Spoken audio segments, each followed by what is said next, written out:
جن کے باطن میں غلاظت و گندگی ہے اسی شے سے ان کو گمراہی میسر آتی ہے. جن کے دلوں میں صفائی ہے، طہارت ہے، پاکیزگی ہے، اسی شے سے انہیں اللہ رب العزت ہدایت عطا کر دیتا ہے. اس کی مثال قرآن مجید کی ویسے ہی ہے جیسے آسمان سے برسنے والی بارش ہے. بارش سب جگہ پر یکساں برستی ہے اور بارش کے پانی کی سب جگہ پر ایک جیسی تاثیر ہوتی ہے، مگر مختلف جگہوں پر گرتی ہے تو نتائج مختلف نکلتے ہیں. مثلا بارش کسی چکنے پتھر پر، سنگ مرمر پر گری، آپ نے چھت کے اوپر لگایا ہوا تھا سنگ مرمر، بس وہ جتنی دیر بارش ہوتی رہی وہاں گیلا گیلا سا نظر آیا، ادھر بارش رکی ادھر سارا پانی بہہ گیا اور ایک قطرہ بھی اس سنگ مرمر کے اندر جذب نہیں ہو سکا، اس کو بدل نہیں سکا. اس میں بارش کا پرابلم نہیں تھا، پرابلم پتھر کا تھا جو جذب کرنے کی صلاحیت نہیں رکھتا تھا. وہی پانی عام گلی محلے میں اترا اور ساتھ اپنے روڑا کوڑا بہا کر لے گیا، چلو کوئی صفائی کا کام ہو گیا. وہی بارش کا پانی گندگی کے ایک ڈھیر پر گرا اور وہاں سے بارش کا پانی اترنے کے بعد بدبو اور تعفن پھیلا. اور وہی بارش کا پانی آپ نے کسی جگہ پر ہل چلا کر کسی فصل کا بیج بو دیا تھا، وہی بارش کا پانی آب حیات بن کر اس پہ اترا اور وہ جو بیج اندر ڈالا ہوا تھا کونپنے بن کر باہر نکل آیا. پانی ایک ہی تھا مگر جہاں جہاں گرا جس کو ملا اس کی اپنی کیفیت کے مطابق وہاں سے کچھ ظاہر ہوا، کہیں ککھ نہ ہوا. بعض زمینیں ان پہ لگایا بھی کچھ نہیں گیا تھا، انہوں نے پانی کو اپنے اندر محفوظ کر لیا، جذب کر لیا، اور آپ نے جب کھودا تو نیچے سے وہ کنویں کی شکل میں نکل آیا، وہی پانی تھا. اور کوئی پہاڑی علاقے تھے وہ اس کو محفوظ بھی نہ کر سکے. سو اس لیے قرآن اپنی تاثیر میں یکساں ہے. اب جو کوئی قرآن کو اٹھاتا، قرآن کو پڑھتا، قرآن کے ساتھ جڑتا ہے، یہ اس کی اپنی طلب ہے، یہ اس کا اپنا ظرف ہے، یہ اس کی داخلی حالت ہے جس کا نتیجہ قرآن پڑھ کر پھر ظاہر ہوتا ہے. اگر پہلے سے عداوت بھری ہوئی ہو تو کفر پھوٹ پڑتا ہے، اگر پہلے سے طہارت بھری ہوئی ہو تو ایمان پھوٹ پڑتا ہے، ایمان پھوٹ پڑتا ہے. مگر جو بات عرض کرنا چاہتا ہوں وہ یہ ہے کہ یہ اللہ نے فرمایا قرآن مجید کے لیے کہ یضل بہ کثیرا ویہدی بہ کثیرا، اپنے لیے بھی فرمایا کہ اللہ یضل اللہ من یشاء ویہدی من یشاء، اللہ جس کو چاہتا ہے گمراہ ٹھہرا دیتا ہے، یعنی گمراہ قرار دے دیتا ہے، اور جس کو چاہتا ہے ہدایت کا نور عطا کر دیتا ہے. تو مولا یہ تو دونوں طرف کی بات یکساں ہو گئی. اب ہم تو کمزور ناقص لوگ ہیں، کوئی ایسی صورت بھی ہو سکتی ہے کہ صرف ہدایت میسر آ جائے اور ہدایت کی ضمانت میسر آئے اور گمراہی اور بد اعتقادی اور بہکنے کا کوئی امکان بھی نہ رہے. اس نے فرمایا آؤ تمہیں اس کا سلیقہ بھی قرآن میں سکھاتا ہوں. اور وہ کیا ہے؟ فرمایا جو صرف ہدایت چاہتا ہو وہ میرے مصطفیٰ کے دامن کو مضبوطی سے تھام لے، مصطفیٰ کے لڑ لگ جائے. فرمایا فاتبعوہ لعلکم تہتدون، تم مصطفیٰ سے جڑ جاؤ تمہیں یقینی کامیابی کی ضمانت میسر آ جائے. پھر فرمایا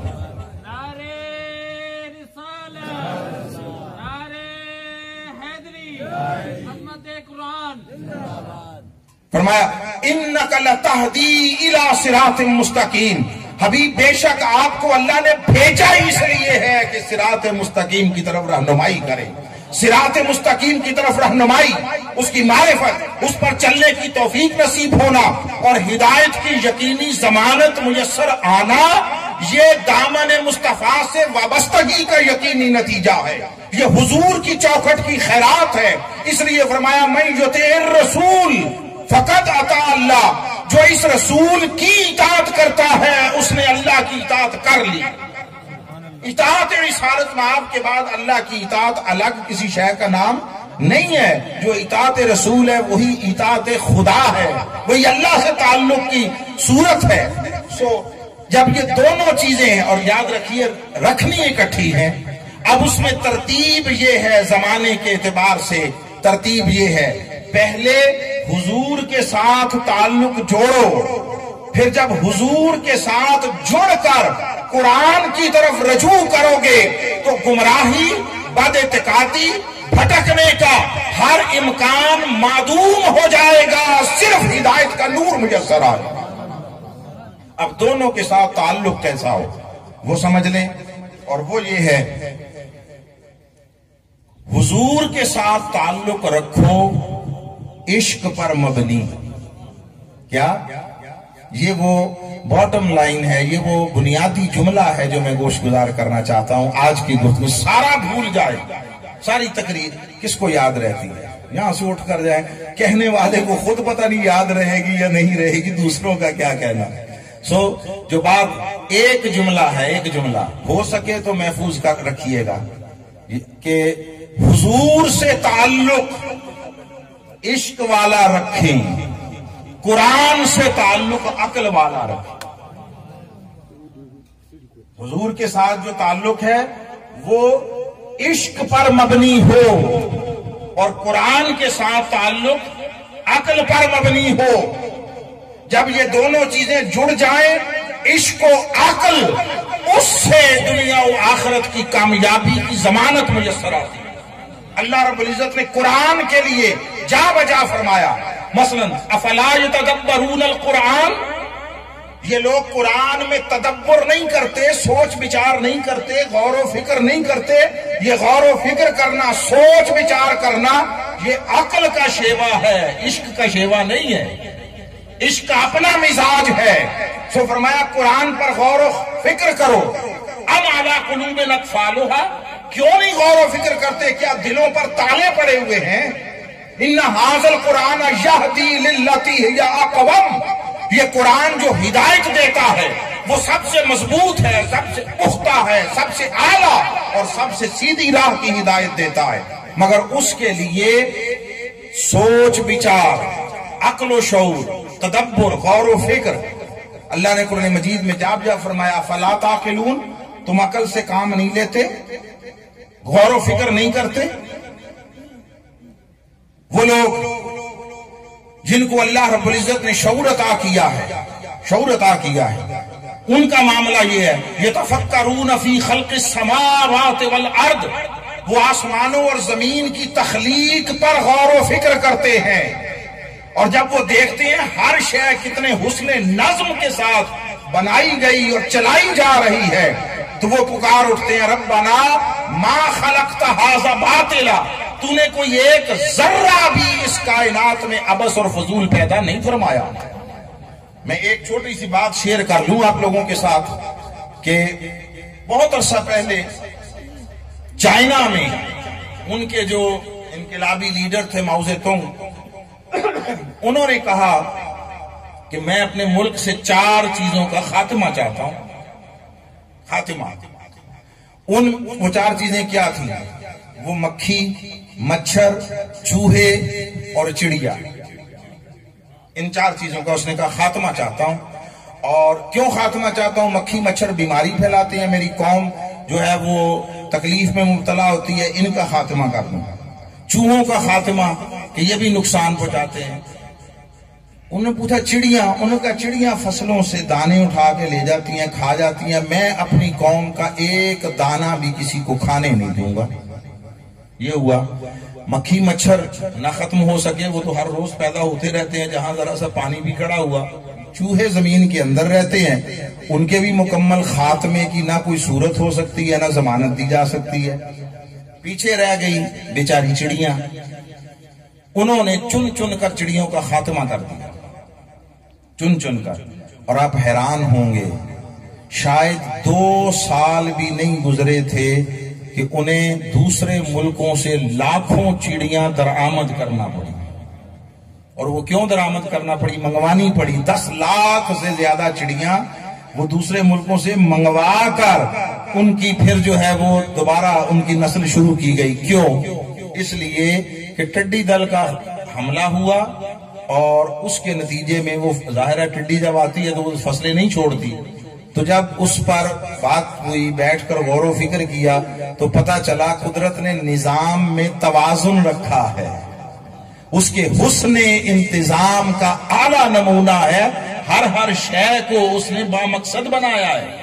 یہ جب ٹڈی ہوتی ہے، اس کے انڈے بچے چھوٹے، یہ چڑیاں دانوں کے ساتھ وہ بھی سارا کچھ کھا جاتی ہے، یہ نظام فطرت میں توازن قائم رکھنے کا اس نے اپنی حکمت کے ساتھ انتظام فرمایا ہے۔ یہ غور و فکر کی بات ہے، اس لیے فرماتا ہے کہ زمین و آسمان کی تخلیق و پیدائش پر غور و فکر کرو۔ قرآن کے ساتھ تعلق جوڑو عقل کا، اور صاحب قرآن کے ساتھ تعلق جوڑو عشق کا۔ یہ دونوں جڑ جائیں تو بہترین نتیجہ پیدا ہوتا ہے، بہترین نتیجہ۔ آج ہمارا معاملہ یہ ہے کہ ہم نے قرآن کے ساتھ تعلق وہ رکھ لیا ہے صرف ثواب کمانے کا، صرف ثواب کمانے کا۔ نہ قرآن ثواب کے لیے اترا تھا، نہ حضور کی سنت اور حضور سے عقیدت و محبت یہ ثواب کے لیے اتری تھی، یہ دلوں کی دنیا کو ہدایت آشنا کر دینے کے لیے اتری تھی۔ یہ سب کچھ اتارا گیا۔ ہم نے ہدایت کا دروازہ اپنے لیے خود بند کر دیا، کہا ہدایت نہیں چاہیے، ہدایت نہیں چاہیے، ہمیں صرف برکت چاہیے، ثواب چاہیے۔ یہ ثواب اور برکت یہ سب ساتھ جڑی ہوئی چھوٹی چھوٹی چیزیں تھیں۔ اصل شے جس کے لیے قرآن کو اتارا اور نبیوں کو بھیجا وہ ہدایت تھی، وہ ہدایت تھی۔ سو آئیے اس قرآن کو اپنی زندگی کا دستور العمل بنائیں، اور مصطفیٰ اور حضور کی سیرت و سنت اس کو اپنا ہادی و رہنما بنا لیں، ہادی و رہنما بنا لیں۔ قرآن میں غور و فکر کریں۔ اور اس حدیث پاک کو اختتام سے پہلے بیان کرنا چاہتا ہوں۔ دیکھیے، ہم عمومی زندگی میں بھی، مگر جب خاص مواقع آتے ہیں، خاص مواقع، یہ ابھی پیچھے شب برات گزری ہے، آگے لیلۃ القدر آ جائے گی، ہم کیا کرتے ہیں؟ ہم میں سے ہر شخص کی خواہش ہوتی ہے بہت زیادہ ثواب کما لیں، ایسا ہی ہے۔ اچھا، ہمیں سودا بھی ڈھنگ کا کرنا نہیں آتا، چلو ثواب ہی کماؤ۔ آپ سے پوچھتا ہوں، اگر تھوڑی محنت سے زیادہ اجرت مل رہی ہو ایک طرف، اور ایک طرف زیادہ محنت سے تھوڑی اجرت ملے، آپ کون سا راستے پہ جائیں گے؟ بولیے، تھوڑی محنت پر زیادہ اجرت والا راستہ یا زیادہ محنت سے تھوڑی اجرت والا؟ تھوڑی محنت سے زیادہ اجرت والا۔ آئیے وہ سن لیں آقا علیہ السلام کی حدیث پاک۔ حضور نے حضرت ابو ذر رضی اللہ تعالیٰ عنہ بخاری ان سے فرمایا اے ابو ذر، اگر صبح جا کر قرآن کی ایک آیت سن لو، ایک آیت سمجھ لو، سن نہیں لو سوری، اگر قرآن کی ایک آیت سمجھ لو تو یہ 100 رکعت نماز پڑھنے سے افضل ہے۔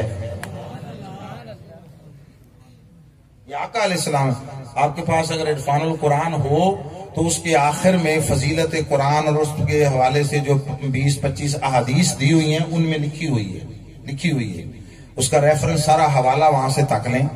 فرمایا اگر صبح جا کر قرآن کی ایک آیت سیکھ لو تو یہ 100 رکعت نماز پڑھنے سے بہتر ہے۔ پھر علماء نے وضاحت کی کہ اس سے مراد نفل ہے، آقا نے نفل فرض کا ذکر نہیں کیا ہے۔ حضور نے فرمایا ایک آیت کا سیکھنا 100 رکعت نماز پڑھنے سے افضل ہے۔ اب آپ سے پوچھتا ہوں، ایک آیت کو قرآن کی سمجھ کر پڑھنا ترجمے کے ساتھ، اس میں زیادہ وقت لگے گا یا 100 رکعت نماز پڑھنے میں زیادہ وقت لگے گا؟ 100 رکعت میں زیادہ وقت لگے گا نا۔ ہمیں تو ثواب والا سودا بھی نہیں کرنا آیا، ثواب والا۔ پھر فرمایا اگر کوئی علم کا ایک باب سیکھ لے، کسی معاملے میں دین کے احکام کیا ہیں کسی موضوع پر، وہ اگر سارے سیکھ لے 1000 رکعت پڑھنے سے افضل۔ اور اگلی بات سنیں، ابھی تو اگلا جملہ بڑا اہم ہے۔ فرمایا یہ جو ثواب ہے یہ صرف سیکھنے کا ہے، عمل کا نہیں ہے۔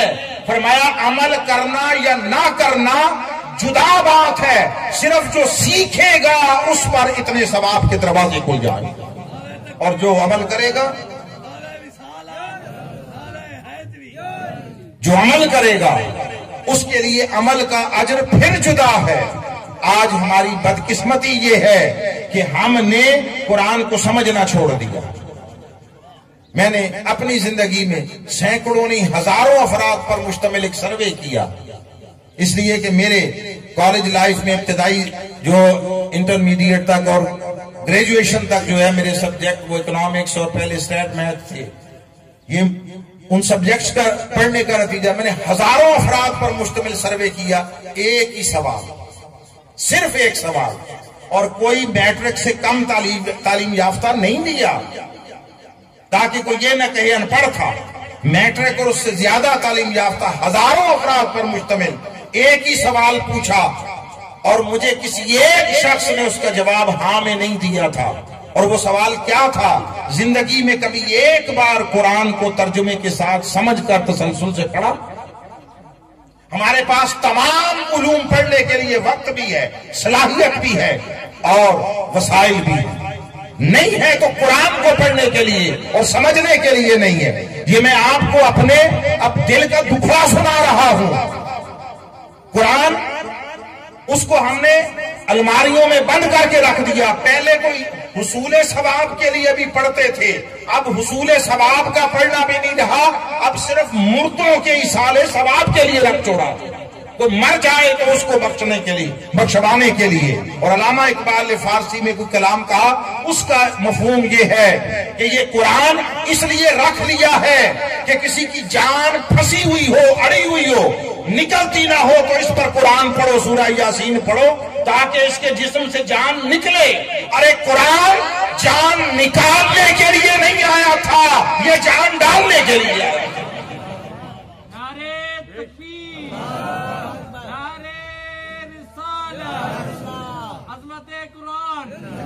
سو اس قرآن کو یہ قرآن زندگی عطا کرنے کے لیے آیا تھا، مارنے کے لیے نہیں آیا تھا۔